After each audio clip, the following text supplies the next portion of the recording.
These are the rapid tests. They're super simple, no frills. You just swab your nose and you put the swab into a buffer and you put the buffer on the test. So we can use these right now if you want. Yeah. We can try it out. And all the tests we're talking about, they usually swabbing the nose. Like that's still the main, yeah.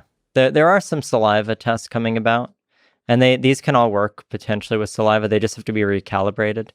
But these swabs are really not bad. This isn't the deep swab that goes like way back into your nose or anything. This is just a swab that you do yourself, like right in the front of your nose. So if you want to do it, yeah. Do you mind if I? Sure. Yeah. Yeah. Why don't we start with this one? Because this is Abbott's Binex Now test, and it's pretty simple. This is the swab from the Abbott test. That's correct. That's the swab from the Abbott test. So what I'm going to do to start is I'm going to take this buffer here, which is this is just the buffer that goes onto this test. So this is a brand new one. I just opened this test out up. Mm-hmm.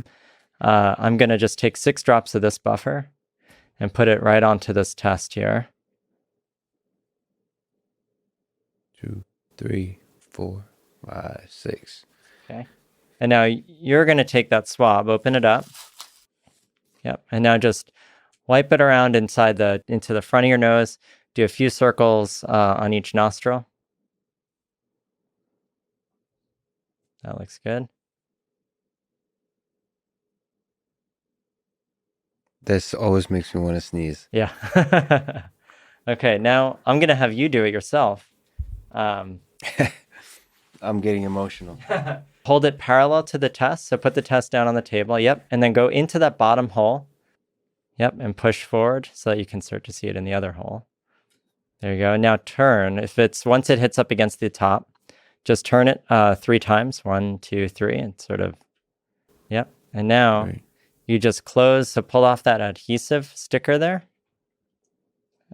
And now you just close the whole thing. And that's it. That's it. Now what we will see is we will see a line form. What's happening now is the buffer that you put in there is now moving up onto the paper strip test. And it has the material from the swab in there. And so what we'll see is a line will form. And that's going to be the control line. And then we'll also see ideally we'll see no line for the actual test line. And that's because you should be negative. So 1 line will be positive and 2 lines will be negative. It's very cool. There's this purple thing creeping up onto the control line. That's perfect. That's what you want to be seeing. So you want to see that. So right now you essentially want to see that blue line turns pink or purpley color. There's a blue line that's already there, printed. It should turn sort of a purple pink color. And ideally, there will be no additional line for the sample. And if there is, that's the 99 point whatever % accuracy on. That means I'm contagious. That would mean that you're likely contagious or you likely have infectious virus in you. What we can do, because one of the things that my plan calls for is because sometimes these tests can get false positive results. It's rare, maybe 1%, or in the case of this Binex Now, this Abbott test, 0.1%. So 1 in 1,000, 1 in 500, something like that can be falsely positive.